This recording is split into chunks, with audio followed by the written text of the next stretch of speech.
पिछली बार एक असाइनमेंट दिया था पीरियोडिक टेबल के। गुड, कुछ चेहरे दिखे हैं, यस मैम याद किया है, दैट्स वंडरफुल। कितने लोगों ने याद किया है? नहीं पूरा नहीं, एस ब्लॉक कितने लोगों को याद है? S, good, that's very good. P block और एस ब्लॉक नहीं याद है? उसका हाथ नीचे क्यों कर रहे हो? एस, पी और डी। तो अगली बार जब कल मैं मिलूंगी तो एस, पी और डी तीनों में पूरी क्लास के हाथ उठने चाहिए, है ना? और बहुत आसान है याद करना जब भी। हाँ जी, ट्रिक एक ही ट्रिक है, अपने सब्जेक्ट से प्यार करो। जितना अपने लगाव से याद करोगे। मैं बहुत छोटा सा उदाहरण दे रही हूँ, ऑफ द क्लास की बात है। हम कोई गाने को कैसे याद करते हैं? क्या आप रटते हो? ऑटोमेटिक याद होता है। क्यों? सुनो ध्यान से, क्यों? क्योंकि वो रिदम में होता है, मजे लेके सुनते हो। बहुत सही कहा इसने, आप मन से सुनते हो। जो चीज आप मन से करोगे आपको शर्तिया याद हो गई और नाम के साथ याद होगी। एक मेरी रिक्वेस्ट और है, मैंने अधिकतर बच्चों को देखा है, आप लोग सिंबल के साथ जोड़ करके एक पंक्ति बनाते हो फिर याद करते हो। प्लीज ये ना करें। सिंबल के साथ याद करने के बाद एक दिन आप शुरू कर रहे हो, सुबह के दिन आपने सिंबल से शुरुआत की, उसके बाद 5-6 स्लाइड निकाल दो, उसके बाद हम उसको नाम से याद करें। फॉर एग्जाम्पल मैंने सी बोला, ये एस सी, फिर टी आई वी, तो मुझे याद होना चाहिए एस सी क्या है? Scandium, scandium, titanium, vanadium, chromium, manganese, iron, cobalt, निकल, जिंक। ये सीक्वेंस से याद होना चाहिए। उस समय अगर मैं मैग्नीज पूछ रही हूँ तो मुझे आजू बाजू का तुरंत ध्यान होना चाहिए कि मैग्नीज हाफ फिल स्टेट में है, तो मतलब 25 होना चाहिए। ये मैं आपको आज छोटी छोटी टिप्स बताऊंगी। पर ये है एस ब्लॉक से हम क्यों शुरू करते हैं? क्योंकि एस ब्लॉक सबसे छोटा ब्लॉक है।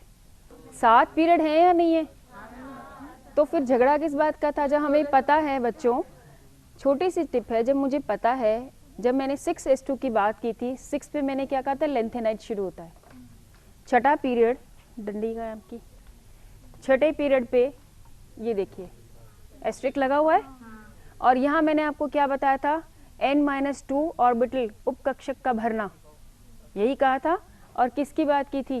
थैलियम की, जो किसमें है? बोरोन का सबसे आखिरी, क्योंकि ये अभी आइडेंटिफाइड नहीं हुआ है, प्रोसेस में है।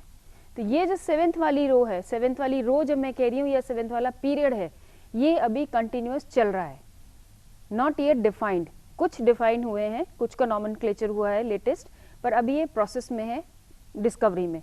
तो यहाँ जब मेरा एक्टिनेट आता है तो मेरी ये दोनों पूरे कंप्लीटली फिल्ड है ना।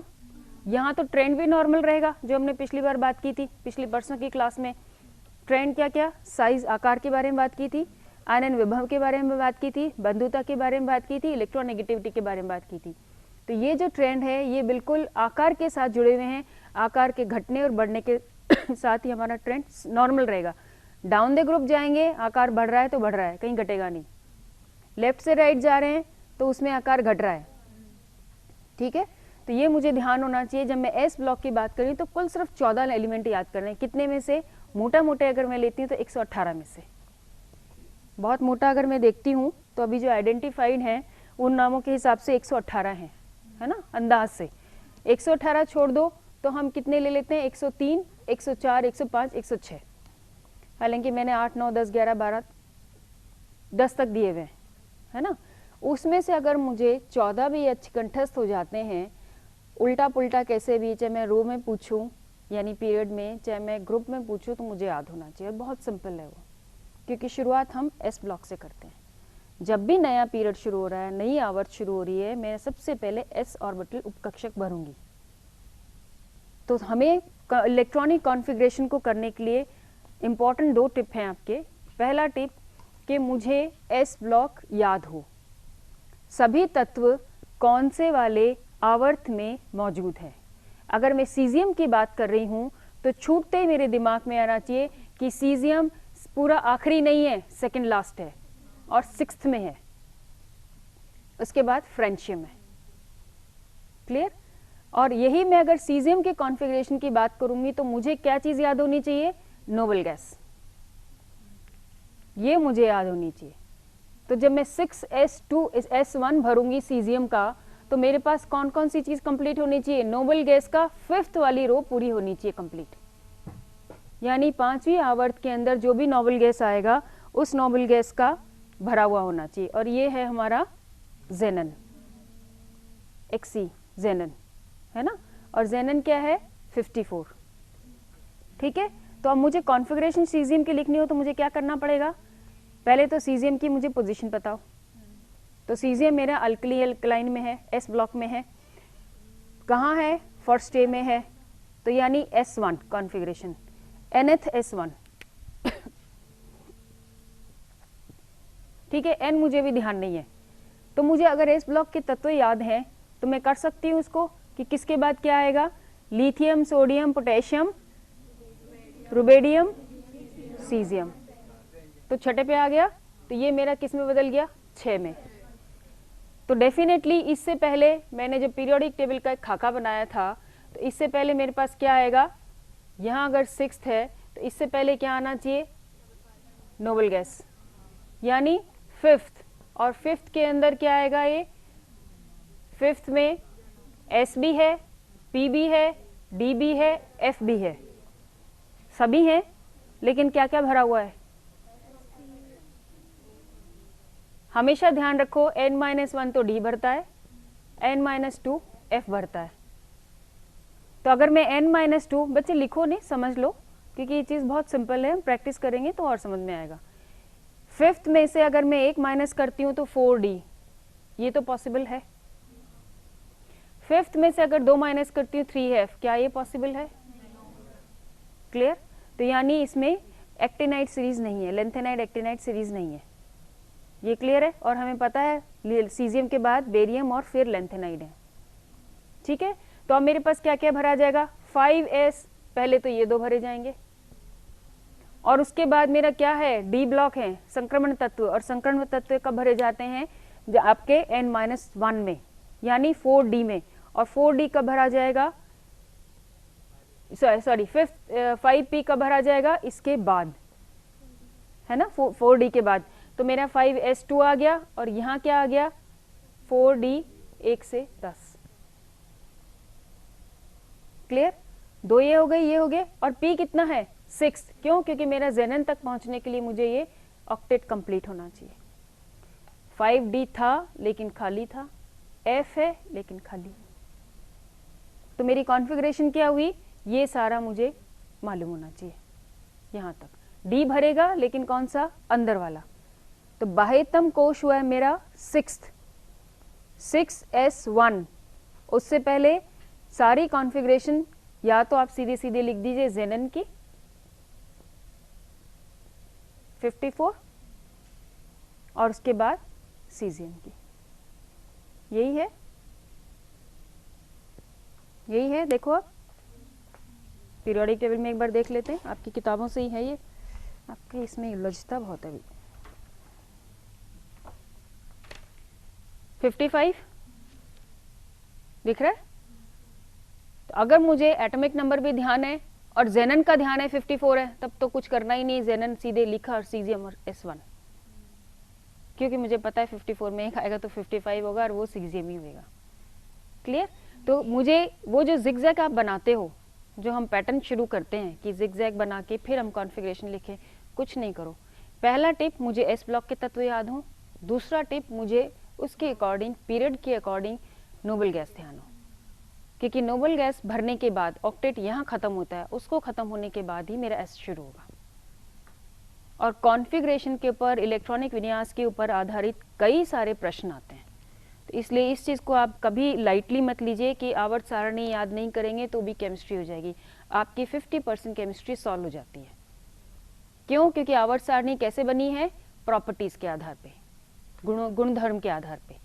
एक से गुणधर्म वाले, फॉर एग्जाम्पल 12वीं कक्षा के सारे बच्चे यहाँ मौजूद हैं, या 11वीं 12वीं कह लीजिए, यानी जो 10वीं से अपना कैरियर साइंस में बना चुके हैं वो यहाँ आ गए। एक से गुणधर्म के आ गए, ऐसे सारे एक से गुणधर्म वालों को एक साथ ग्रुपिंग की है। तो अगर मुझे एक ग्रुप का पूरा याद है तो मैं सारी प्रॉपर्टीज उस पर्टिकुलर एलिमेंट की, तत्व की बता सकती हूँ, बशर्ते मुझे उसकी पोजीशन बताओ। उदाहरणतः पिछली बार मैंने आपसे बात की थी गैलियम और एल्यूमिनियम की, ये बात की थी, है ना। और अगर मुझसे पूछा जाए आयनन विभव के बारे में कि आयनन विभव गैलियम में और एल्यूमिनियम में क्या ट्रेंड रहेगा, किस तरह से रहेगा, कौन सा बड़ा छोटा होगा या बराबर होगा, तो मुझे पोजीशन तो पता है, लेकिन अगर मुझे ट्रांजिशन कंट्रैक्शन के बारे में नहीं पता, संक्रमण संकोचन के बारे में नहीं पता, तो शर्तीय तौर पे मैं क्या करूंगी, गैलियम का आयनन विभव एल्यूमिनियम से कम है। क्यों? क्योंकि आकार बड़ा है, नीचे है, इसलिए यही कहूंगी ना। पर मुझे मालूम है कि गैलियम से आने से पहले पहले कैल्शियम और गैलियम के बीच में 10 डी कक्षक वाले तत्व हैं। वो डी कक्षक वाले तत्व बाह्यतम में नहीं है, बाहर से अंदर है। और चूंकि डी कक्षक में है तो नाभिकीय आकर्षण बल बाहर वाले इलेक्ट्रॉन पर जाएगा और संकुचन होगा। संकुचन की वजह से आकार गैलियम और एल्यूमिनियम का सेम हो जाएगा, जबकि गैलियम अगले वाले सारणी में है, यानी एक शेल के दूसरी शेल में नंबर ऑफ शेल बदल गया है, बड़ा हो गया है, फिर भी उसका आकार सेम रहेगा। और सेम रहने से प्रोटॉन की संख्या बढ़ी, इसमें प्रोटॉन की संख्या बढ़ी, भारी रहा, तत्व भारी हो गया और आकार छोटा हो गया बड़ा होने की जगह, तो क्या रहेगा, जो ट्रेंड हमारा नॉर्मल होना चाहिए था वो बदल जाएगा। तो साइज में हमारे बराबर होने से आयनाइजेशन पोटेंशियल अब क्या होगी, घटने की बजाय बढ़ेगी, बढ़ जाएगी, इलेक्ट्रॉन बंधुता बढ़ जाएगी, ठीक है। और डेंसिटी, भाई ऐसे मत करो, घटेगी बढ़ेगी, एक ट्रेंड बताओ। डेंसिटी क्या होती है, घनत्व क्या होता है, तुरंत मैथ्स में फॉर्मूले, दिमाग में फॉर्मूले चलने चाहिए। मास अपॉन वॉल्यूम, वॉल्यूम घटा, जब नीचे वाले भाग देने वाली संख्या घटती है तो क्या होता है, बढ़ती है, ठीक है। तो जब मास हमारा बढ़ गया, ऊपर वाली संख्या भी बढ़ गई, नीचे वाली भी घट गई, तो अपना रिजल्ट जो होगा तो ज्यादा ही आएगा ना, ठीक है। तो जो छोटे छोटे जो प्रश्न होते हैं वो पीरियोडिक टेबल पे पोजीशंस के ऊपर आधारित रहते हैं, क्लियर।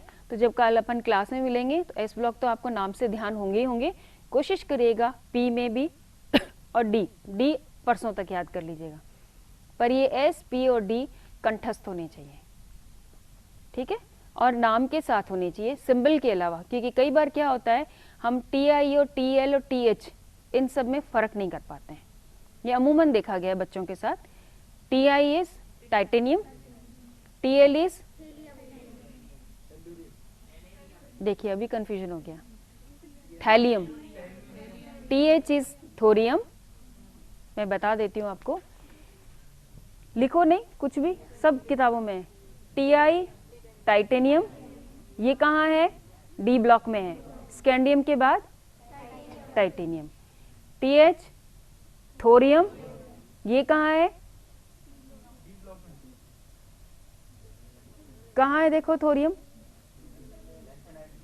लेंथेनाइड सीरीज में, यानी अनस्टेबल रेडियो एक्टिव में, जिनसे विकिरण निकलती हैं, ठीक है। फिर हमने बात की थी टीएल की, कल मैंने परसों मैंने उदाहरण लिया था थैलियम, और हमारा एक है टेलुरियम, कहाँ है टेलुरियम, पी ब्लॉक में, पी ब्लॉक में देखो आप लोकेट करो, ये आपका टेलुरियम है ना। Oxygen, sulphur, selenium, tellurium, polonium. एक छोटा सा और आपको मैं यहाँ पे टिप दे देती हूँ, हमारे जितने नेचर के अंदर स्टेबल तत्व हैं वो कहाँ खत्म होते हैं, लेड और बिस्मिथ। आप देखिए बिस्मिथ के बाद क्या आता है, अभी मैंने आपसे बात की, पोलोनियम, कुछ नहीं, कैसे है बेटा,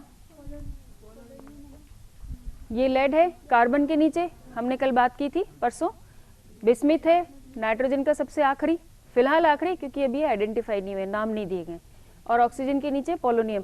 और हमने जब नाभिकीय विकिरण की बात की थी 10वीं क्लास में, जब साइंस शुरुआत की थी, तो हमने क्या क्या लिया था, पोलोनियम को हमने क्या पढ़ते थे, कुछ याद दिलाऊं आपको अगर ध्यान हो तो, अल्फा, बीटा और अल्फा, बीटा, गामा, क्या है ये विकिरणें, कहां से निकली थी, कौन सा एलिमेंट लिया था, पोलोनियम लिया था, तो पोलोनियम से निकला मतलब वो धीरे धीरे से डिसइंटीग्रेट हो रहा है, डिके हो रहा है। जो चीज स्थायी नहीं है, डिके हो रही है, इसका मतलब वो अनस्टेबल एलिमेंट में कहलाएगा। तो हमारा स्टेबल एलिमेंट की चेन कहाँ खत्म होती है? एक चीज और कोरिलेट करो, आपने 4 डिसइंटीग्रेशन सीरीज पढ़ी हुई हैं, नाभिकीय विकिरण आपकी सीरीज, जिसमें 3 हमारी कहाँ खत्म होती हैं? यूरेनियम से शुरू होकर के लेड पे, लेड के डिफरेंट आइसोटोप्स पे खत्म होती है ना 3 सीरीज। और एक सीरीज कहाँ खत्म होती है? जो नेपच्यूनियम से शुरू होती है, बिस्मिथ पे, है ना, यही है। तो हमने इतना तो नाभिकीय केमिस्ट्री पढ़ी है। पार्डन बच्चे, ये सीरीज आपने नहीं पढ़ी हो, लेकिन सीरीज के बारे में इतना तो आपने जानकारी ली होगी जब आपने रेडिएशंस की बात की होगी। आपकी पुस्तकों में दिया हुआ है ये कि हमारे पास 4 डिसइंटीग्रेशन डीके सीरीज होती है। वो धीरे धीरे डीके करते, अनस्टेबल एलिमेंट डीके होते होते होते स्टेबल पे आके रुक जाता है। जहां वो रुकता है वो आपका एंडिंग हो रही है 3 लेड पे खत्म हो रही है, एक आपकी बिस्मिथ पे खत्म हो रही है। फर्क सिर्फ, दोनों स्टेबल हैं, फर्क सिर्फ इतना है, ये इवन नंबर का है, इसका जो आपका एटॉमिक नंबर है 82 है, इसका 83 है। इवन नंबर और ये ऑड नंबर, इतना सा फर्क है। एक इवन नंबर की सीरीज है, एक ऑड नंबर की है। तो 3 हमारी इवन नंबर लेड पे खत्म होती है, एक आपकी ऑड बिस्मिथ पे खत्म होती है। ये मैजिक नंबर है, ये सब बात की बातें हैं, फिलहाल अपन इस पे बात नहीं करेंगे। तो हमारा कुल इतना कहना है कि बिस्मिथ तक हमारे जितने एलिमेंट्स कहलाते हैं नॉन रेडियो एक्टिव स्टेबल कहलाते हैं, स्थायी।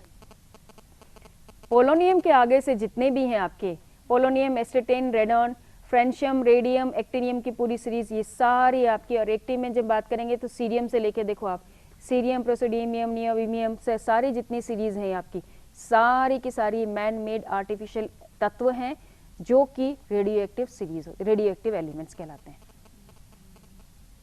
क्लियर है? तो ये छोटा सा उदाहरण मैंने इसलिए दिया है कि जब हम तत्वों के बारे में बातचीत करते हैं तो उनके साथ उनके गुणधर्म भी समझो। कि हमको लेड याद करना है, आप या तो कार्बन के नीचे लेड है और रट रट के याद कर रहे हैं, यह छोटा सा दिमाग में रखो। 82 और 83 लेड और बिस्मिथ हैं, एक कार्बन के नीचे की और एक नाइट्रोजन के नीचे की, और दोनों अपने स्थायी पे खत्म हो रहे हैं। उसके बाद सारे, क्यों पोलोनियम से रेडियोएक्टिव सीरीज है, बिस्मिथ के बाद पोलोनियम, क्योंकि पोलोनियम से हमने पढ़ा है कि विकिरण होता है। तो जो आपने बचपन में चीज 10वीं में पढ़ी है तो वो आपके दिमाग में इस तरह से इंटैक्ट रहेगी पीरियोडिक टेबल के साथ, तो आप नहीं भूलोगे। अब आपको 3 एलिमेंट की पोजीशन याद हो गई ना, और इनका इलेक्ट्रॉनिक विन्यास भी कराऊं तो 1 मिनट में कर दोगे। अब आप भूल नहीं सकते ना, ठीक है। ये छोटे छोटे टिप्स होते हैं जब हम गुणधर्म के साथ किसी के तत्व की बात करते हैं। वो जो तुम्हारा प्रश्न था कि कैसे याद करें मैम, टिप क्या है, वो टिप बेटा यही है कि मैं एलिमेंट की प्रॉपर्टी के साथ कहाँ उसको मैंने पढ़ा और ये कैसे कोरिलेट हो रहा है, उसको अगर मैं याद करती हूँ, यानी मैं अपना जुड़ाव लगाती हूँ उसके साथ, एकेडमिक जुड़ाव लगाती हूँ, तो निस्संदेह मैं उसको भूलूंगी नहीं। ठीक है। अब टेलुरियम भी ध्यान है, थैलियम भी ध्यान है, थोरियम भी ध्यान है और टाइटेनियम भी ध्यान है। अब ये 4 मेरे टी वाले भी मैं नहीं भूल सकती, कभी भी नहीं भूल सकती ना। चारों मैंने निकाल ली, कहाँ कहाँ है, टी से शुरू होते हैं, कंफ्यूजन होता है इनमें। ऐसे अगर मैं RH, RE और ये भी निकालूं तो निकल जाएंगे, रोडियम, रीनियम वगैरह वगैरह। तो जब हम एक बार पूरा याद कर लेते हैं तो उल्टा पुल्टा रिवीजन करेंगे जब हम, कि मैंने सारे 4 ये टी निकाल लिए, कौन सी कहाँ पे, वो पहली बार याद करते हैं तो नामों में भी कन्फ्यूजन होता है और सिंबल में भी कन्फ्यूजन होता है। आप थैलियम की जगह टी लिखाते हो, तो अब आपको ध्यान होना चाहिए। फिर जब मैं आपसे इनर्ट पेयर इफेक्ट की बात करी थी तो मैंने उदाहरण आपका कौन सा लिया था, थैलियम का। इसका इलेक्ट्रॉनिक विन्यास 6s2 6p1। बाह्यम, बाह्यतम, तो बाह्यतम में मैंने 6 पीरियड की, ये हमारा 6 चल रहा है, 6 पीरियड की जब मैं बात कर रही हूँ सीजियम वाले पीरियड में, थैलियम बोरोन के सबसे नीचे वाला। और इसको मैंने कैसे कोरिलेट किया कि जब मेरे को ऑक्सीकारक अवस्था इसकी देखनी होती है तो बोरोन वाला तत्व, हम जानते हैं बोरोन और एल्यूमिनियम +3 स्टेबल स्टेट में कहलाते हैं। क्यों? क्योंकि S2 और P1 दोनों निकलेंगे। मैं वर्बली बता रही हूँ, आप इसको लिखेंगे तो आपको ध्यान आएगा। NS2 NP1, ये इसके आउटरमोस्ट कॉन्फ़िगरेशन है, यही है ना। तो क्या होना चाहिए, इनकी प्रवृत्ति होनी चाहिए कि तीनों इलेक्ट्रॉन एकदम से दे दें। बोरोन एक्सेप्शनल केस है, बोरोन की केमिस्ट्री भी अलग आती है, पर आपके लेवल पे वो नहीं पढ़ाएंगे, बस मैं मोटा मोटा ही बता देती हूँ। उस वाले ग्रुप में हमारा ही होना चाहिए। लेकिन जब तक मैं नीचे पहुंचती हूँ, 6 पीरियड तक पहुंचती हूँ, तो मैंने देखा है कि थैलियम की प्रवृत्ति +1 की ज्यादा स्थायी है और थैलियम +3 नहीं है, ग्रुप एक ही है। तो मुझे एक तो पोजीशन याद हो गई इसकी कि बोरोन के ग्रुप का है, दूसरा इसका मेरे को यूं पोजीशन याद हो गई कि 6 पीरियड में है। क्यों? क्योंकि इनर्ट पेयर इफेक्ट लग रहा है, और इनर्ट पेयर इफेक्ट क्या होता है?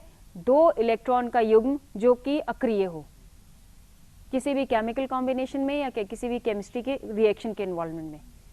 क्योंकि जब मैं +1 +3 लिख रही हूं तो ये कैसे होगा? इलेक्ट्रॉन लेना और देना, दिया गया इलेक्ट्रॉन देने की प्रवृत्ति 3 की बजाय 1 रह गई, यानी 2 इलेक्ट्रॉन ऐसे रह गए जो पार्टिसिपेट ही नहीं कर रहे ना, तो फिर सीधी सी बात है अक्रिय युग्म प्रभाव।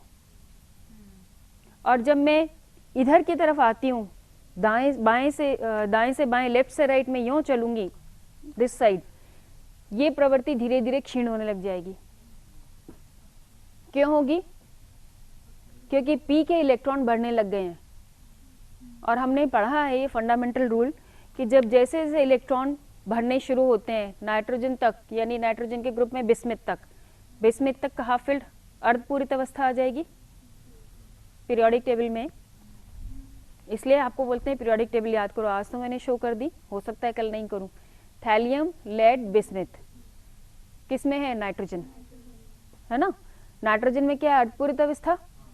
यहां तक हाफ फील्ड हो गया, तो प्रचक्रण एक तरफ में है, मैं चाहे सीधी की तरफ मानूं चाहे उल्टे की तरफ मानूं, यानी मैं क्लॉकवाइज लूं या एंटी क्लॉकवाइज लूं, पर तीनों एक ही डायरेक्शन में है। अब चौथा वाला इलेक्ट्रॉन आएगा तो उसकी स्पिन कैंसिल होगी, तो नाभिकीय आकर्षण बल नाभि की तरफ होगा, और बाएं से दाएं जाते समय छोटा भी होता जा रहा है क्योंकि वो शेल पूरा होने लगा है। तो छोटा होने लगेगा तो क्या होगा? नाभिकीय आकर्षण बल की जगह बल की वजह से जो एस का इफेक्ट है, जो इनर्ट पेयर इफेक्ट है, वो कम होता चला जाएगा। अब आपके जो टेंडेंसी ऊपर वाली थी वही रह जाएगी, यानी बाह्यतम कक्ष के सारे इलेक्ट्रॉन आपके पार्टिसिपेट करने के लिए तैयार हैं, लेने के लिए या देने के लिए। और हम जानते हैं जैसे जैसे साइज छोटा होता है लेने की प्रवृत्ति बढ़ेगी। क्यों? Halogen group, fluorine, chlorine, bromine, iodine, एस्टेटिन, क्या कमी है? 1 इलेक्ट्रॉन की। तो 5 इलेक्ट्रॉन देने की बजाय वो 1 इलेक्ट्रॉन लेके अष्टक पूरा करना आसान है। प्रोटॉन का नाभिकीय आकर्षण बल ज्यादा है, ठीक है। तो कुल मिला के हमारा जब बाएं से दाएं गए इनर्ट पेयर इफेक्ट कम होता चला गया। थैलियम में सबसे अधिक है, फिर लेड में और फिर बिस्मिथ में। इस पे आधारित जो मैं प्रश्न अमूमन बाद में करती हूँ, अभी आपको बता देती हूँ। एक उदाहरण तो ये दिया मैंने, दूसरा उदाहरण है आपके पास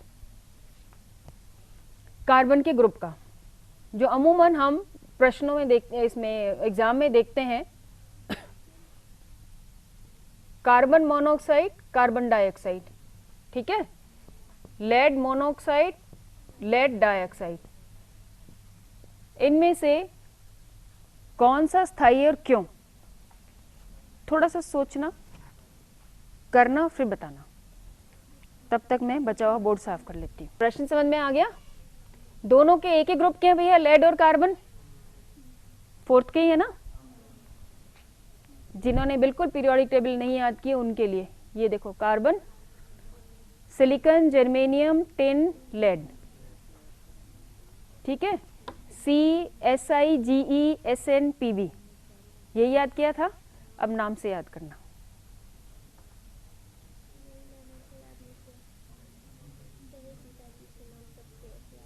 ये मत याद करो, है ना। कोशिश करो जो सिंबल है उसको पूरा बोल के। सब आता है, जब तुम सिलिकॉन बोलोगी तो SI निकलना चाहिए, हाथ SI चलाना चाहिए, ये ट्यून्ड हो जाता है बेटा। शुरू के जो हैबिट डालोगी, और अगर शुरू से ही हैबिट डालोगी कि नहीं मुझे सेंटेंस बनाना है, वो गए सीताजी वाला जो भी तुम अभी बोल रही थी, तो वो सेंटेंस बोले बिना तुम कोई एलिमेंट नहीं लिख सकती, शर्ती है। हमारे जब क्लास 10 के टीचर ने सबसे पहले फंडामेंटल बताया था, सिर्फ 1 दिन का टाइम दिया था कि 118 एलिमेंट आपको याद करके आने हैं, और आप मान के चलिए अगले दिन हमने याद करके सुनाए, और नाम और सिंबल के साथ सुनाए। उंगलियां भर ली, 1 रो पूरी 7 है ना आपके, ये 7 भर लिए, उठते बैठते देखते याद कर रहे हैं। सिंबल के साथ जब मैं Na बोल रही हूँ तो सोडियम निकल रहा है, Li दिख रहा है तो लिथियम निकल रहा है, तो दिमाग में आपके एम्बॉस होने लगता है। बनने लगता है। अगली बार कहीं भी आपको Li दिखेगा, लिथियम ही निकलेगा, और जब लिथियम बोलोगी तो Li लिखा जाएगा। ये चीज़ें कोरिलेट होती हैं। और यदि मैंने भी सेंटेंस याद किया होता तो शायद मैं सेंटेंस बोलने के बाद जहाँ वो लिथियम आता तब लिखती। तो how you tune yourself is important. शुरू से अगर मैं सेंटेंस के भरोसे चलूंगी तो मैं बिना सेंटेंस, वो बीच में आ गया तो मैं उसको बिना सेंटेंस कंप्लीट किए नहीं पकड़ सकती। और अगर मैं ट्यूनिंग यही कर रही हूँ कि मैंने सिंबल लिख दिए हैं, 1 घंटे में 1 घंटा में ये याद कर लिया, 7 उनको रट लिया, दूसरे घंटे में दूसरा लिख लिया, रट लिया, और फिर उसको मैंने रिप्रोड्यूस किया। साइंस पंडित पोथी है बच्चों, आपको याद करनी है, पहले रटनी है, समझनी है, फिर उसको वापस रिवाइज करनी है। पंडित जी मंत्र बोलते हैं, सुना है? बिना पोथी के बोलते हैं ना। आप उनको 15 दिन तक कोई मंत्र नहीं बोलने दीजिए, 16वें दिन भूलने लगेंगे। साइंस भी पंडित पोथी है। आप जब तक रिवाइज नहीं करोगे अपना सब्जेक्ट, आप भूलने लगोगे। 100% है ये। कोई भी विषय आपने एक बार पढ़ लिया और आप सोचें आपको याद हो जाएगा, नहीं। आपको लॉजिकली समझना है, आपको अपनी मेमोरी में इसको एम्बॉस करना है, अंकित करना है। जैसे वो गढ़ता है ना, घड़े पे, वो किस पे, आपके बर्तन, पीतल के बर्तन पे नाम गढ़ते हैं, ऐसे आपको गढ़ना है। गढ़ने के बाद आप उसको मेमोरी में रख के छोड़ दीजिए, फिर रिवाइज करिए। रिवीजन इतना बढ़िया होगा, आपको नींद में भी उठाएंगे, आप एलिमेंट बोल सकते हो। वो गढ़ना चाहिए। तो इसलिए खैर मेरा ये बताना इसलिए था कि अभी आप बिल्कुल करियर पॉइंट पे हो और ये चीज़ें आपको टाइम सेव करती हैं। जब आप एग्ज़ाम में क्वेश्चन ऑप्ट करते हो, बाजू वाले ने अगर सब चीज़ रटी हुई है, याद है और उसको अलर्ट है, तो वो आपसे 2 मिनट में ज़्यादा प्रश्न कर लेगा और आप पीछे रह जाओगे। तो आपको कॉम्पीट करना है तो आपको अपने सब्जेक्ट का कमांड होना चाहिए, ये बिल्कुल सही बात है। तो खैर यहाँ जो मैं बात कर रही थी, कार्बन के ग्रुप के ही हैं दोनों, पहला और आखिरी, ये फ़र्क है। तो उससे क्या होगा, पहला और आखिरी होने से क्या ऑक्सीकारक अवस्था में कोई चेंज आएगा? मैंने टिप दी है आपको, ऑक्सीकारक अवस्था में कोई चेंज आएगी, ऑक्सीडेशन स्टेट में आ सकती है, नहीं होना चाहिए। आएगी या नहीं आएगी? क्यों आएगी? क्यों आएगी? क्या बढ़ने के कारण? तो आकार बढ़ने से क्या होगा? तो इलेक्ट्रॉन तो और लूजली बच देना चाहिए। आकार यदि बढ़ रहा है, आकार बढ़ रहा है तो नाभिकीय आकर्षण बल कम हुआ ना, कम होने से तो बहुत लूजली देना चाहिए, तो लेड की तो और बड़ी होनी चाहिए। तो क्या चीज हुआ बताओ? इनर्ट पेयर इफेक्ट, बोलो ना। अब भी मैंने समझाया था 2 मिनट पहले। अक्रिय युग्म प्रभाव के कारण दोनों आपके 4th ग्रुप में है।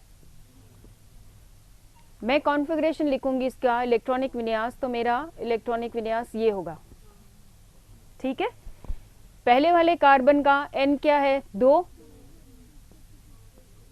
यानी सेकेंड सेल का S और P, यही है।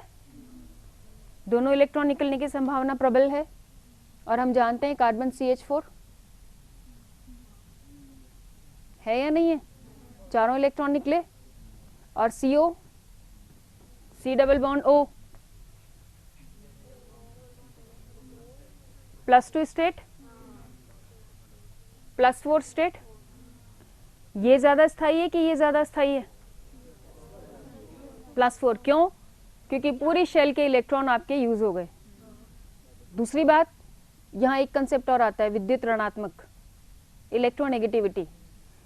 कार्बन की इलेक्ट्रोनेगेटिविटी कितनी है? याद नहीं है तो याद कर लीजिए। ऑक्सीजन 3.5, सबसे अधिक फ्लोरीन की होती है 4, फिर ऑक्सीजन की 3.5, फिर क्लोरीन और नाइट्रोजन की 3, फिर आपकी कार्बन की 2.5, सॉरी इट्स नॉट 2.1, 2.5, हाइड्रोजन की होती है 2.1, फिर बोरोन एंड सिलिकॉन की 1.8, सो एंड सो फोर्थ। पर कुल मिला के शुरू के मुझे हाईएस्ट कुछ याद होने चाहिए, और ये आपके कुछ प्रश्नों को सॉल्व करने में भी मदद देते हैं। इलेक्ट्रोनेगेटिव डिफरेंस है, तो जब अधिक डिफरेंस होगा तो क्या करेगा? ऑक्सीजन पूरे इलेक्ट्रॉन लेने की कोशिश करेगा या नहीं? और कार्बन के देने की टेंडेंसी है, यहाँ पे दे के वो आराम से स्टेबल रह सकता है। तो अंततः हमारे पास CO2 कार्बन डाइऑक्साइड मिल गया। और वैसे भी हम जानते हैं कार्बन डाइऑक्साइड अधिक स्थायी है, कार्बन मोनोऑक्साइड रिएक्टिव है। जो स्थायी नहीं होगा वो रिएक्टिव होगा स्थायी अवस्था में आने के लिए। मैं नीचे की तरफ ये जैसे जैसे आती हूँ, 2 की जगह क्या हो रहा है, ये 6s2 6p2 और S और P के बीच में क्या भरा गया। पीरियोडिक टेबल में देखती हूँ मैं 6 में चल रही हूँ तो यहाँ आई ना, क्या क्या भरा गया, 6 - 1 5d, 6 - 2 4f। कल ही परसों ही बताया था। 24 गुना प्रोटॉन की जब संख्या हो गई, नाभिकीय आकर्षण बल किस पे लगा, 6s2 भरने के बाद 6p आया तो उसको अपनी तरफ अट्रैक्ट किया, inert pair effect. Inert pair effect होने की वजह से क्या रहा, ये 6s2 आपका निकल नहीं सकता, डीपली एम्बेडेड है यानी अंदर की तरफ धंसा हुआ है। और ये इलेक्ट्रॉन चूंकि S में भी हैं जो कि स्फेरिकल स्ट्रक्चर के हैं, ठोस स्ट्रक्चर के हैं, तो इसमें से इलेक्ट्रॉन को अनपेयर करना, ये जो 2 इलेक्ट्रॉन है ये आपके S से हैं। अपोजिट स्पिन जब होगी तो स्टेबल अवस्था होगी, तो स्थायी अवस्था में से इसको अनपेयर करने में ऊर्जा अधिक लगेगी। और वो इतनी अधिक ऊर्जा होगी कि अगर हम कोई कंपाउंड बनाते हैं, कंपाउंड बनाने के बाद क्या निकलती है, जालक ऊर्जा। तो जालक ऊर्जा अगर अधिक हुई तो कंपाउंड स्टेबल होगा ना, निकलेगी ज़्यादा तो स्टेबल होएगी। और अगर उस कम निकलती है तो अनस्टेबल हुई, दी तो हमने ज़्यादा अनपेयर करने के लिए और निकली उतनी नहीं, तो स्टेबिलिटी होगी नहीं, बैलेंस नहीं होगा। इसलिए इसमें इतनी अधिक ऊर्जा दी गई है कि आराम से इसको अनपेयर नहीं कर सकते हम, वो ऊर्जा नहीं लग सकती, इसलिए सिर्फ 2 इलेक्ट्रॉन काम में होंगे। 2 इलेक्ट्रॉन काम में होंगे तो ये आपका स्थायी होगा और ये आपका अस्थायी होगा। तो एक ही ग्रुप के ऊपर और नीचे आने पे ये ऑक्सीडेशन स्टेट में फर्क आ गया।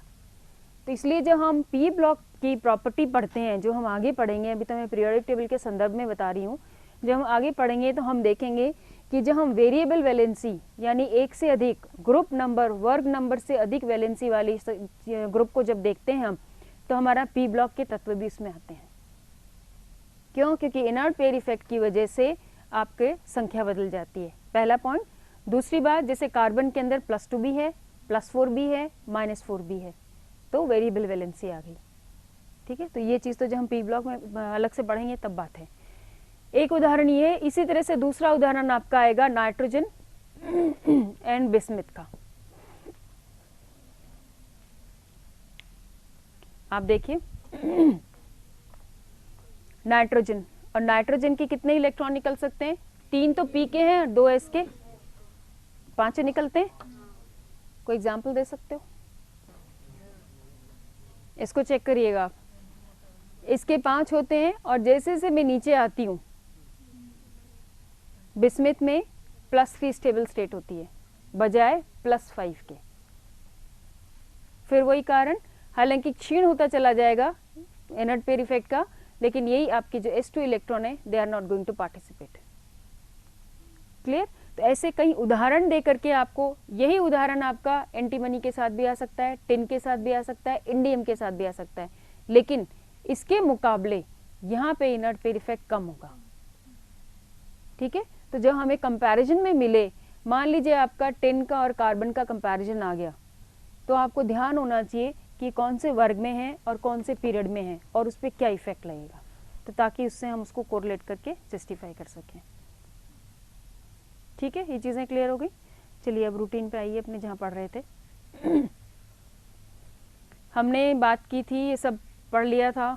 चलिए आगे चलिए, स्ट्रक्चर बता दिए थे आपको मैंने, समरी हमने कर ली थी, ये समब्रंश की भी बात हो गई थी। आगे चलिए, परिरक्षण प्रभाव में समझा चुकी हूँ, समझ में आ गया। शील्डिंग इफेक्ट, शील्ड यानी ढाल, और ढाल का मतलब होता है किसी चीज़ को रोकना। तो हम किस चीज़ को रोक रहे हैं यहाँ, नाभिकीय आकर्षण बल को बाह्यतम इलेक्ट्रॉन तक। बाह्यतम इलेक्ट्रॉन की क्यों बात करते हैं हम, मैं बाह्यतम इलेक्ट्रॉन की ही बात क्यों कर रही हूँ भाई,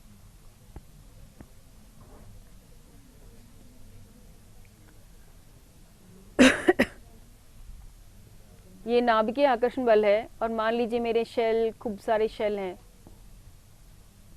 और यहाँ मेरा इलेक्ट्रॉन है, क्योंकि ऋणावेशित चार्ज है, ऋणावेशित जहाँ भी होगा, नेगेटिव चार्ज जहाँ भी होगा, तो पॉजिटिविटी की इच्छा रहेगी कि उसको अपनी तरफ अट्रैक्ट करे, है ना, आकर्षित करे। तो जहाँ तक नेगेटिव चार्ज होगा वहाँ तक इसको ये अट्रैक्ट करेगा। शील्ड, कोई भी बीच में ऐसे शेल के इलेक्ट्रॉन्स हों, इस तरह की शेल के इलेक्ट्रॉन्स हों जो उसको उसमें से छन के जाने से रोकते हों, तो कौन से हैं? एस, ठोस।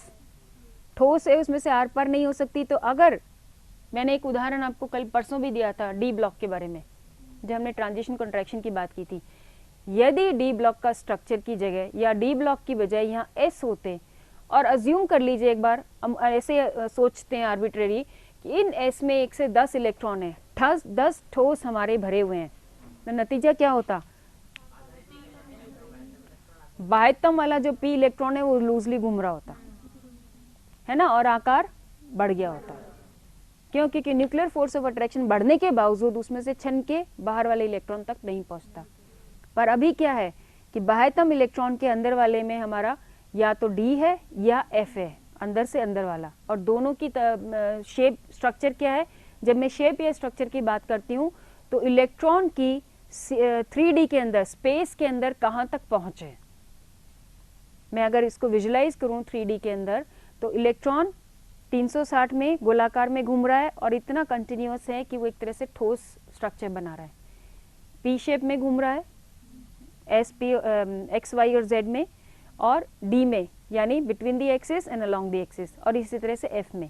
तो एफ और डी के इस तरह, पी और एस के मुकाबले में इस तरह की संरचना होती है स्पेस के अंदर कि न्यूक्लियर फोर्स ऑफ अट्रैक्शन उसमें से निकल के बाहर वाले इलेक्ट्रॉन नेगेटिव चार्ज तक पहुंच के उसको अपनी तरफ आकर्षित करता है। तो शील्डिंग क्या हुई? यहाँ पे पुअर हो गई, कमज़ोर हो गई। तो एस की सबसे अधिक, फिर आपकी पी, फिर आपकी डी और फिर एफ, और इस पे आधारित पे आपके कई प्रश्न होते हैं जिनको हमको सॉल्व करना होता है। ये आप ध्यान रखिएगा, ऑब्जेक्टिव टाइप में बहुत सारे आते हैं। नेक्स्ट चलिएगा, ये समझा चुके हैं। नेक्स्ट चलिए, ये मैं आपको बता चुकी हूँ, ये भी हम कर चुके थे। आगे चलिएगा, उदाहरण दे दिया था, ये भी कर लिया हमने। यहाँ एक बार पहली स्लाइड दिखाइए। ये जो हमने बात की थी, एक तो हमने पीरियोडिक टेबल के आधार पे इसको चेक कर लिया कि हमारा 4s भरा, और उसके बाद 4p से पहले हमारा 1 - 3d भरा नंबर की वैल्यू से। नेक्स्ट स्लाइड लीजिएगा। अब अगर मैं स्ट्रक्चर देखती हूँ, ये वाला देखती हूँ कि ये बढ़ने के क्रम में है। अब यहाँ आप देखिए, ये कौन सा किस पिक्चर को डिपिक्ट करता है? हाइड्रोजन को। क्यों? अगर यहाँ मेरा एक इलेक्ट्रॉन है, इन दोनों की ऊर्जा समान है, इनकी समान है, इनकी समान है, और ये कब स्थिति है? जब सारे के सारे खाली हो, समभ्रंश, डिजनरेट, यही है, यानी एक सी ऊर्जा पे हैं सारे। क्लिक करिएगा, जैसे इसमें इलेक्ट्रॉन आता है ये शिफ्ट होने लगते हैं, और हमारी पोजीशन अब क्या हो गई? 1s, 2s, 2p, 3s, 3p, और अब d में नहीं जा रहा है, 4s, अब p में नहीं आ रहा है। क्लियर हो गई? तो ये हमारा इस तरह से इसकी पोजीशन चेंज हो जाती है। नेक्स्ट चलिएगा, नेक्स्ट लो। अब ये कुछ नियम है, हालांकि आप लोगों को आते हैं, जस्ट टू रिवाइज इट। ये 4 आपके नियम है, और कई बार इस पे भी ऑब्जेक्टिव टाइप क्वेश्चंस आते हैं।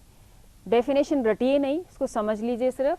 पहला आपका बॉ नियम है, जो सीधी सी बात है कि ग्राउंड स्टेट में नीचे से ऊपर हमारे ऊर्जा बढ़ती है और उसी के क्रम में इलेक्ट्रॉन का भरना होता है। दूसरा है पॉली अपवर्जन सिद्धांत, जो मैंने आपको बताया था कि कोई भी 4 क्वांटम संख्याएं एक सी नहीं होंगी। आपकी अगर 3 समान है तो चौथी स्पिन में जरूर कहीं ना कहीं परिवर्तन आएगा, और वो परिवर्तन कहाँ आता है? स्पिन का अप या डाउन में, प्रचक्रण किस तरह से है। फिर होन्स रूल का, होन्स रूल में क्या कहता है ये? जो हमें किसको इंकित करता है? हाफ फिल्ड स्टेट को, अर्धपूरित अवस्था, जो हम कहाँ बात करते हैं? P block. फॉर एग्जाम्पल हमारे पी ब्लॉक में 3 पी है, एक्स, वाई और जेड। होन्स रूल कहता है कि इलेक्ट्रॉन समान कक्षकों में तब तक एक भरेगा जब तक कि उसके पास स्पेस है। यदि ये 5d कक्षक होते तो मेरे पास एक और आता। चौथा वाला इलेक्ट्रॉन अगर आ रहा है तो अब ये पेयर होगा। तो जब तक पेयर नहीं होगा तब तक वो, जब तक कि इसके पास स्पेस हो, समान ऊर्जा वाले। तो ये एक बहुत इंपॉर्टेंट चीज़ है, और ये हमारे कहाँ काम में आएगा, जब हम हाइब्रिड कक्षकों की बात करेंगे। हाइब्रिड कक्षक क्या होते हैं, वो हम जब बॉन्डिंग की बात करेंगे तो वहाँ ये लागू होगा। नेक्स्ट लीजिएगा।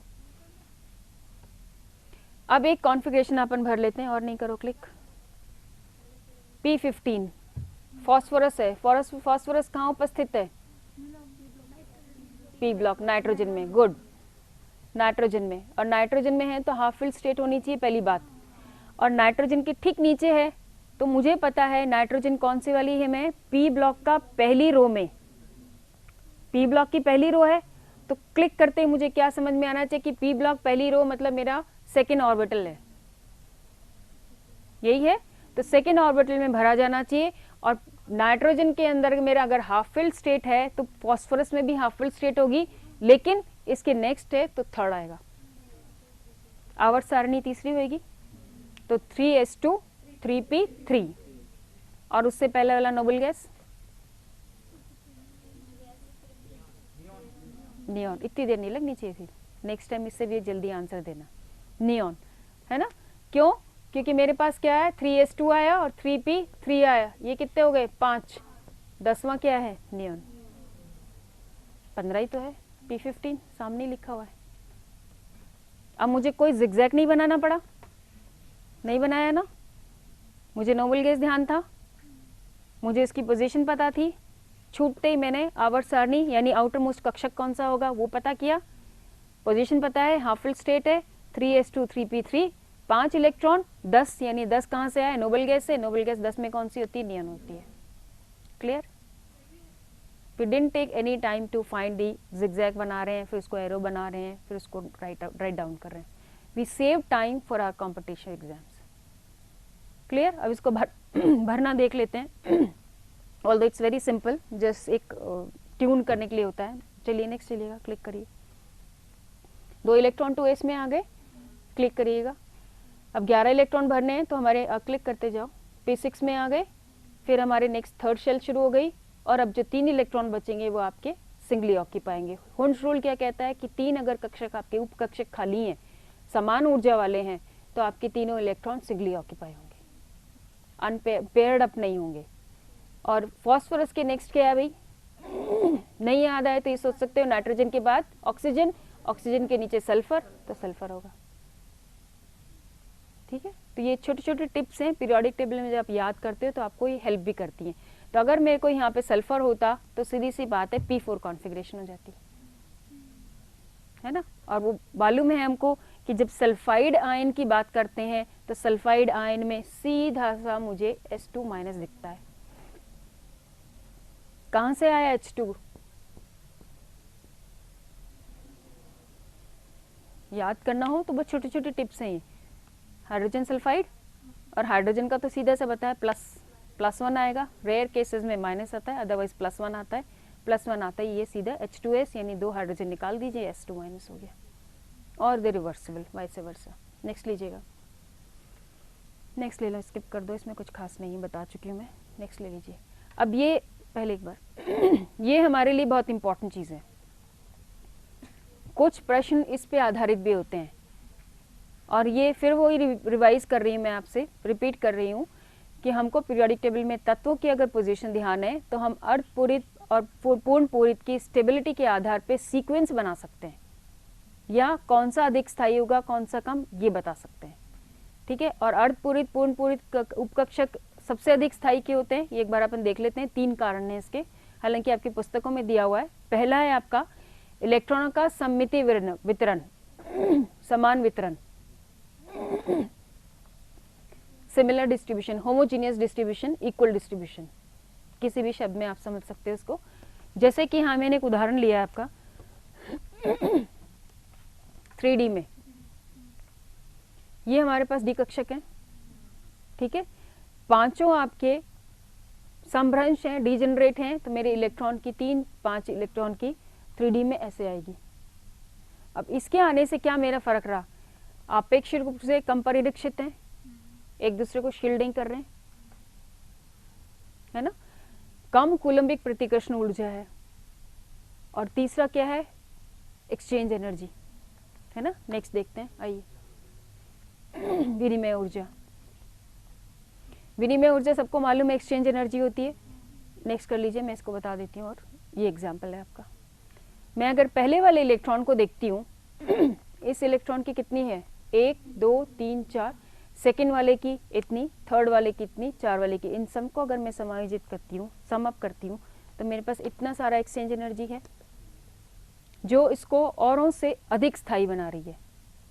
क्लियर है? और ये आपकी पुस्तकों में ही दिया हुआ है, तो इसलिए नोट नहीं करिए, सिर्फ समझ लो इसको। तो हमारे पास ये 3 पॉइंट सबसे इंपॉर्टेंट हो गए जो हाफ फिल्ड स्टेट को औरों से अधिक स्थायी बनाते हैं। और अधिकतर ये देखा गया है कि अगर close to half filled state हो तो हाफ फिल्ड स्टेट पहले भरी जाती है और इलेक्ट्रॉन दूसरे वाले कक्षक में ऑड नंबर में पाया जाता है। 1-2 उदाहरण लेंगे, आप बता सकते हो? पहले कोई उदाहरण ऐसे बता सकते हो जो हाफ फिल्ड अर्धपूर्ण अवस्था में पहुंचने वाला हो, इलेक्ट्रॉनिक विन्यास, या पूर्ण पूरित में पहुंचने वाला हो, और वो अपनी नॉर्मल इलेक्ट्रॉनिक विन्यास को चेंज करके कॉपर, चलो मान लेती हूँ। उससे पहले कोई और उदाहरण मैंने सोचा था, आप बोलेंगे। मैग्नीज से पहले कुछ आता है क्या? क्लिक करिएगा।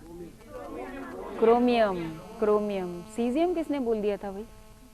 सीजियम नहीं आएगा बेटा, क्रोमियम। अभी तो बोला था scandium, titanium, vanadium, chromium, manganese. और मैग्नीज मुझे पता है हाफ फिल्ड स्टेट है 25। और ये 25 कैसे है? Scandium, titanium, vanadium, chromium, manganese. Scandium कहाँ से शुरू हुआ? कैल्शियम के बाद। कैल्शियम 20 है तो D1 2 3 4 10, 30 पे जिंक। कुछ याद करने की जरूरत नहीं है आपको। मान लो पूछ लेते हैं हम, फॉर एग्जांपल कोबाल्ट पूछ लेते हैं, तो कोबाल्ट कब आता है? 29 में ही भैया, 27। और इसमें कितने डी इलेक्ट्रॉन है? 7, क्योंकि 20 और 7 27।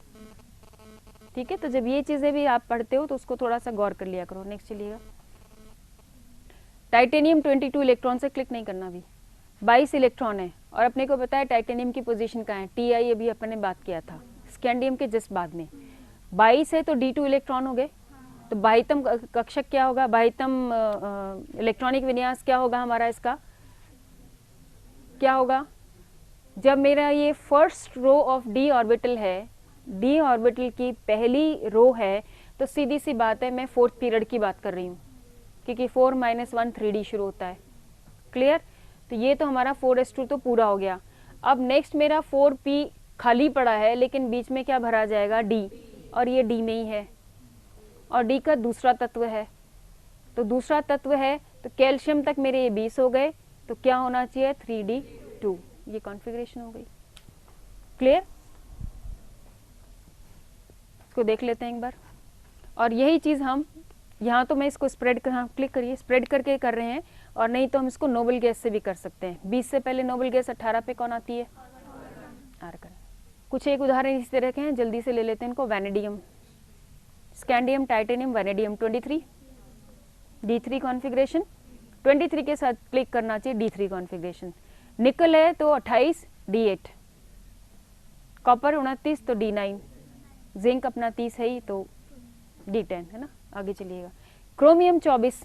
अब 24 का D4 है, तो कायदे से हमारा ये होना चाहिए था। एज पर रूल हम नॉर्मल जो चल रहे हैं ये है, पर अभी मैंने आपको क्या बताया? Close to half filled state D4 है ना, और D5 होते ही अर्धपूरित में आ रहे हैं। तो ये वाला इलेक्ट्रॉन तो इलेक्ट्रॉन है, कहीं भी रहे।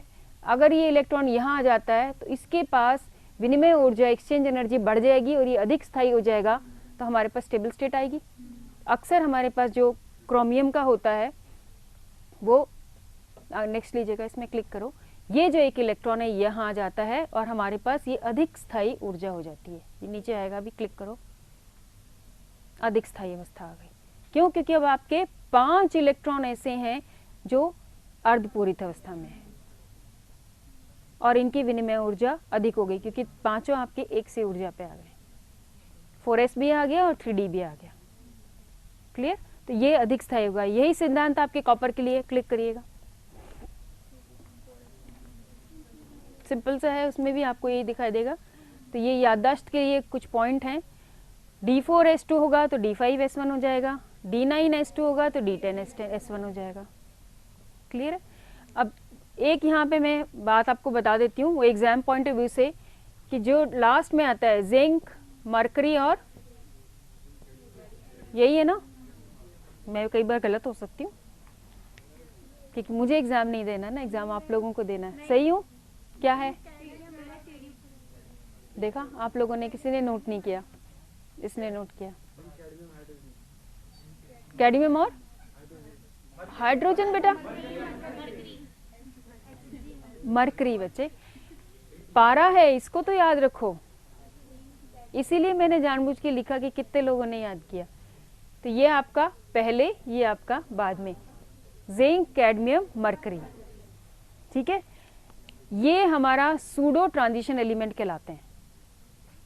सूडो ट्रांजिशन एलिमेंट यानी जो एक्चुअली संक्रमण तत्वों की श्रेणी में नहीं आते हैं। कई बार आपसे प्रश्न पूछा जाता है एग्जाम में कुछ उदाहरण देते हुए, उनमें से एक ही उदाहरण होगा पूरी सीरीज, और ये कहाँ पे है, और पीरियोडिक टेबल बहुत आगे होगी, मैं आपको वैसे बता देती हूँ। यहाँ पे आपका जिंक का D10 है, 1 से लेके स्कैंडियम से लेकर के ये जिंक पे आ गए। Zinc, cadmium, mercury. ठीक है, तो ये जो अपना लास्ट कहलाती है, ये कहलाती है सूडो ट्रांजिशन। और आपसे पूछा जाता है कुछ कुछ उदाहरण देके, कोई भी उदाहरण दे देंगे, मैग्नीज वाला उदाहरण दे देंगे, आयरन के ग्रुप का दे देंगे, और उसमें एक ही डाल देंगे कि सूडो ट्रांजिशन एलिमेंट कौन से हैं। तो ट्रांजिशन एलिमेंट को हम कैसे डिफाइन करते हैं, संक्रमण तत्वों को हम कैसे डिफाइन करते हैं, जिनमें डी कक्षक भरा जा रहा हो, यही कहते हैं ना, जिनमें डी कक्षक भरा जा रहा हो या इलेक्ट्रॉन डी कक्षकों में भरे जा रहे हो।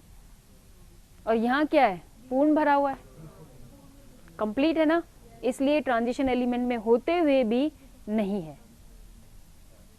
ठीक है, ऐसे ही आपको कॉइनेज मेटल पूछते हैं।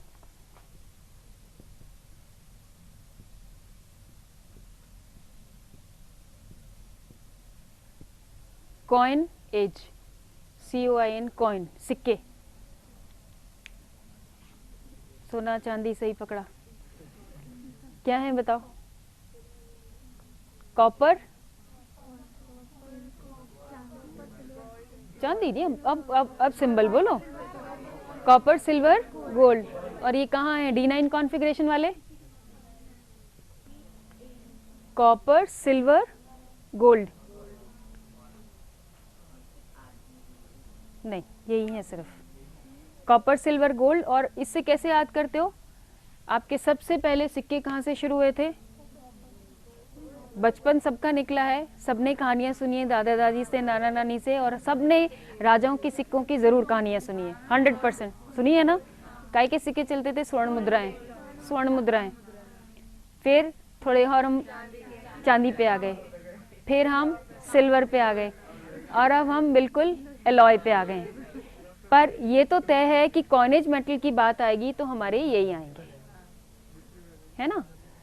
नहीं, मिट्टी की नौबत नहीं आएगी अभी। हमारी तरक्की, आप जो यूथ हो, बहुत एनर्जेटिक हो, और इंडिया को इससे वापस स्वर्णलुगी में ही लाओगे, नीचे नहीं ले जाओगे, आई एम श्योर। मेहनत करनी होगी बस।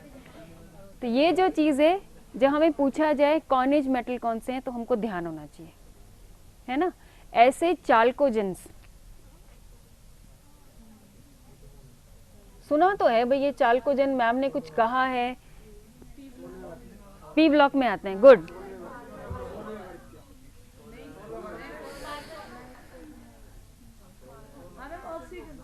चाल्कोजेन का मतलब होता है जो ओर फॉर्मिंग हो, है ना, जो ओर से बनते हो। और वो कौन से हैं आपके? ऑक्सीजन वाला ग्रुप, पूरा ऑक्सीजन का। तो ये छोटी छोटी सी पीरियोडिक टेबल से रिलेटेड टिप्स हैं जो आपकी किताबों में भी दी हुई हैं, पर ये एग्जाम के लिए आपको हेल्प करती हैं। क्योंकि जब हम पढ़ते हैं, रूटीन में एक्सरसाइजेस करते हैं, तो हम ये चीज़ें स्किप कर देते हैं। होगा कोई चाल्कोजेन एलिमेंट्स, अपने को नहीं मतलब, होगा कोई कॉइनेज मेटल, बट जब कॉइनेज मान लो आपने नहीं भी पढ़ा फॉर एग्जाम्पल नहीं भी पढ़ा, और जब शब्द आया कॉइनेज, तो क्लिक करना चाहिए, उसको गौर से पढ़िए कि कॉइनेज यानी कुछ सिक्के से संबंधित बात है। तो कॉमन सेंस क्या कहती है कि सिक्का बनाने वाले मेटल, सिक्का बनाने वाले मेटल हमें पता है कौन कौन से होते हैं, बचपन से जो चीज़ पढ़ते हैं उसको कोरिलेट करिए और इमीडिएटली आइडेंटिफाई करिए, these are the coinage metals. ऐसे जब डी तत्वों में हम ट्रायड की बात करते हैं, 9 तत्वों का ग्रुप है, निकल, आयरन, और कहाँ से शुरू किया था हमने? Scandium, titanium, vanadium, chromium, manganese, iron, cobalt, निकल। कॉपर जिंक की हमने बात कर ली। ये जो ग्रुप है आपका 9 का, ये ट्रायड कहलाता है। मतलब ये 1 2 3, और इसको आपने ग्रुपिंग किया होगा तो ये फर्स्ट एंड सेकेंड होता है, और ये आपका कौन सा कहलाता है? Third, fourth, fifth, six, seventh, eighth, तीनों को एक साथ करते हैं ना। ये 9 तत्वों की एक सी प्रॉपर्टी होती है, इनको हम ट्रायड ग्रुप में कहते हैं। तो जब हम पीरियोडिक टेबल पढ़ेंगे, जिस तरह से अभी अपन पढ़ रहे हैं, तो चूंकि अभी आपकी नेक्स्ट सर आ गए हैं तो मैं यहीं कटिल करती हूँ काम अपनी चीज़ों को।